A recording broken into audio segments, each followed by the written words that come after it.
விக்கி நீங்க தான் இருக்கியா? பாரு முன்னாடியே அவ என்ன எப்படி எல்லாம் அடிக்கிறான்னு. ரமேஷ், முதல்ல அந்த ஜென்மத்தை இங்கிருந்து போக சொல்றியா இல்லையா? அதெல்லாம் ஒரு ஜென்மம், அதுக்கிட்ட எல்லாம் எவன் பேசுறது? சே. விக்கி டேய் ரமேஷ், நீ எதுவுமே கண்டுக்காத, அவளே போய் தொலையட்டும். விக்கி நான் சொல்றத கேப்பையா மாட்டியா? ஏய் தள்ளுடி, நான் விக்கி கிட்ட பேசணும். முடியாது. என்ன திமிரு ரொம்ப ஓவரா தான் போயிட்டு இருக்கு. அப்போ நீங்கள் என்ன மேடம் பண்ணிட்டு இருக்கீங்க? ஏன் திமிருக்கு நீங்களா பொங்கி போடுறீங்க? ரொம்ப பேசாத என்ன. நான் ஏன் விக்கி கிட்ட தான் பேச வந்தேன்.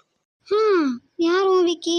இங்க ஒரு எருமை மாடு முகத்தை திருப்பிட்டு நிக்குதுல்ல, அதான். அச்சோ பாவம், உனக்கு தெரியாதா? ஹீஸ் மைன்மா. இப்ப சொல்லடி. ஏய் மிர்னா, நீ கையை எடுடி. இப்ப எடுக்கிறியா இல்லையா? ஏய் ஒழுங்கா என் கையை விடுடி. என்ன ரொம்ப தான் துள்ற?